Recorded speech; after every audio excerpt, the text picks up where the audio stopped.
Hey everyone, and welcome back to the Try to Behind channel. If you're new around here, my name's Danny, and over on this channel I try and document my time and everything I do through endurance sport.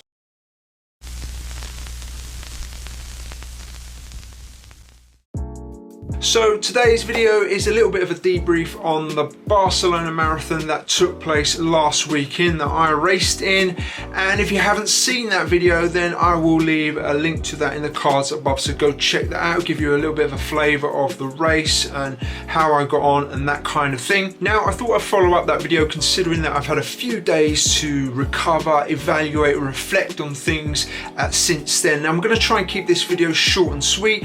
These are the things that I'm going to be focusing on, and I always find that these videos are quite useful, particularly if you're thinking about doing this particular race or you come across this video in the future and you want to get an insight into what it's like. Now if you're thinking about doing the Barcelona Marathon, I would simply say just go for it, because not only is it a great race, but you know, it's really well organized and Barcelona is really well connected. There are lots of flights to Barcelona. You could get to Barcelona from, I would imagine, most parts of the UK, and that makes life pretty easy. You know, there's an abundance of accommodation. You have to be careful on race weekend because it can get a little bit expensive, so just bear that in mind.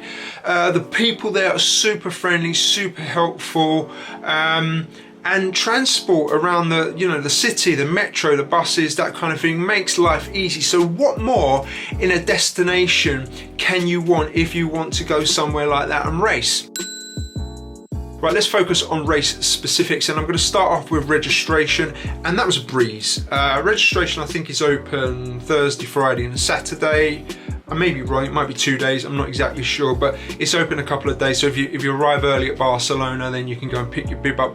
It's pretty easy, it's well connected, it's about a couple of stops from La Rambla, that's how you pronounce it. So yeah, you can go there, pick your bib up, see the expo.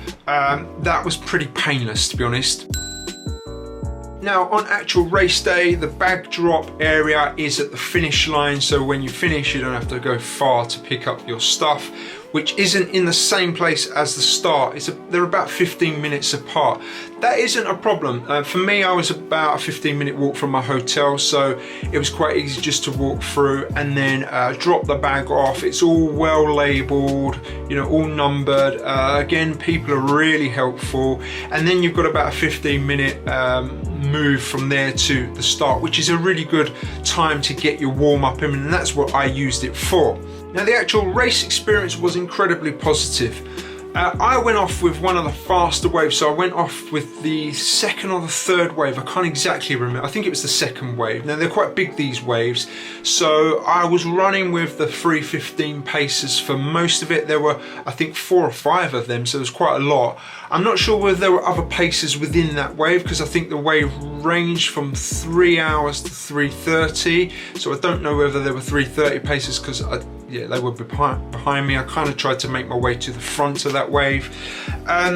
Feed stations throughout the marathon were every 5k or so, roughly at that, and then towards the end, what I really liked was they become a little bit more frequent, which is when you really do need it, particularly with the weather, and you know, if it gets a bit warmer and you need water and those kind of things. Now I did hear some reports that water had started to run out for some of those slower runners.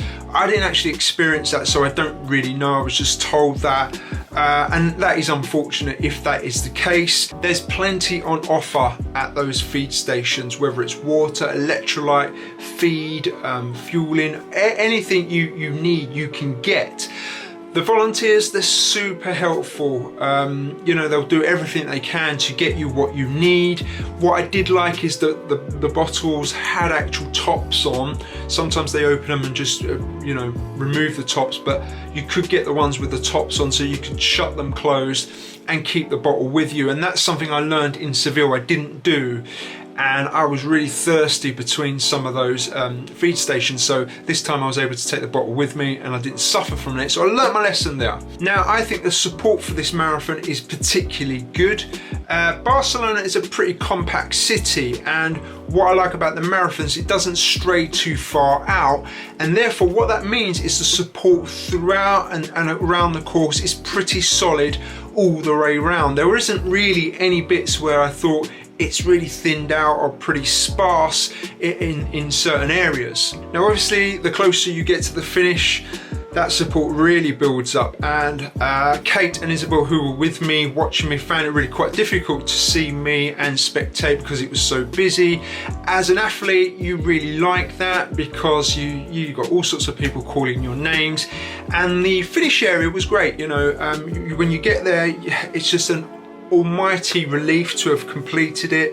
You get a really nice medal, of course, at the end, and the volunteers help you through to further aid if you need it, and all your goodie bags and that kind of thing. So I think, you know, overall as a race, it's a really good experience. I know I haven't gone into finite detail about a lot of those things, but if you do have any questions about anything on the race or anything in particular, do shoot them in the comments and I'll try my best to answer those for you. Right guys, I'm gonna now go into and talk a little bit about my race performance on the day. Now it's very much well documented on my previous videos, and you can go back and check them about my injury issue coming into this race that I picked up 3 to 4 weeks out.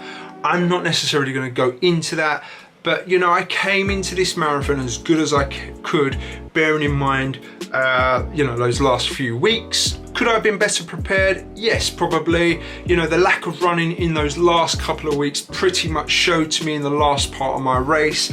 What do I mean by that? Well, quite simply, you only have to look at my splits to see where it happened and where the wheels fell off a little bit. I set off in this marathon with a goal pace of around 4:30 to 4:40 per kilometre, and not really knowing how the lack of running in those last couple of weeks was going to affect that. I actually felt pretty good, and I'm going to flick the splits up on screen so you can see them. And I think you can see that it went really well until about mile 18, when the wheels started to fall off a little. My pace had dropped to around 4:50 and later, and eventually, you know, above 5 minutes per kilometre. Now I knew I had bagged a bit of time here because you can see from the splits, I flick them up again, you can see that I had a fair few kilometres above the pace I set, so I had a little time to play with. Now the goal going into this marathon was to run 3:20, that's what I'd set myself, but in my head I wasn't sure I could do that, particularly with the injury that I was trying to push through with. Now the groin injury wasn't perfect throughout. Yes, I finished the race, yes I come in at a good time, but it wasn't plain sailing throughout. The first 16k or 10 miles, everything was going pretty well. I was running well, the groin was fine, I thought, this is pretty good. And then from about the 17 kilometre mark, I started to feel it, and it gradually got worse. And what kind of does enter your head is, well, when is the point where the pain is going to be so bad that it's going to make me stop? Luckily for me, that never actually happened. I was able to carry on and run through it and finish. What did affect me more though was severe cramping. Now I do kind of experience cramping. I've experienced it in quite a lot of events. I had it in Seville Marathon last year, but nowhere near as severe as what I had it for Barcelona. And I'm sure that that is pretty much just a muscular endurance thing, and I don't think, you know, the lack of running the last few weeks has helped. So I can explain that. It wasn't a hydration thing, it wasn't a fueling thing. I'm pretty damn good at that now and sensible with it. I think I went through 7 gels in that race. And took on a lot of fluid, more fluid than I've ever done, and that's probably because I was keeping the bottles with me. One thing I have been doing in training is also training my gut to be able to take all of those gels, and considering what I did, it's probably still on the low side. Now when you do experience cramp in a marathon, it pretty much stays with you until the end. Yeah, your you're in a constant battle with it, let's just say that, and you stop to stretch one muscle and then the other one goes into some sort of spasm or cramp. It's a vicious circle. It's always my thighs and hamstrings, it's never my calves. My calves are always fine, just top half of my legs. What I think can make things worse is the additional load that you put through your legs. So if you are going to go at a faster pace or run faster, then that is going to create additional load, and therefore if your muscles aren't conditioned, and I don't think, like I said, the lack of running in those last few weeks has helped me, then at some point your muscles are going to fatigue and potentially cramp. Now, one thing I did speak to my coach Phil about is, for us as triathletes, is managing that load and that run volume with the other training that we do. Realistically, I think if I was just to focus on running, I think I could crack 315 no problem. But here's the question, right? How do you manage bigger running load, bigger running volume, when you're also having to fit in quite hard bike sessions and hard swim sessions on top of that? That is the conundrum that triathletes are always faced with. So big run weeks are really difficult to actually put in as well. What next? Well, for me, I'm going to take a little bit of a break now and a few weeks to recover. In fact, I'm probably going to take a full 2 weeks off of running and try and see what's going on with this injury before I even attempt to try and run again. I'm not exactly sure when I will be able to run, but one thing I am going to try and do is not run, just to try and get it better and healed and really get on with the rehab. I've got my triathlon season happening soon, and I'm way behind on fitness to where I would normally be, what with my shoulder injury I've had and the operation on that, and yeah, just a load of things to battle with this year. Will I lose run fitness? Of course I will, but I'm not worried about that. I can now concentrate a little bit on bike and swim and build on those, and as soon as I can return to running and I'm injury free, I will start building that back up again. I've certainly learned that big run blocks, training for marathons, are good for me in my running. That was one of the highlight and standout things in my triathlon season last year. I was running so well, and I'm sure that's because I put a really big block of run training in. So guys, there you have it. There's my race performance and a little bit of a review on Barcelona. If you're ever thinking of doing it, I'd say go for it.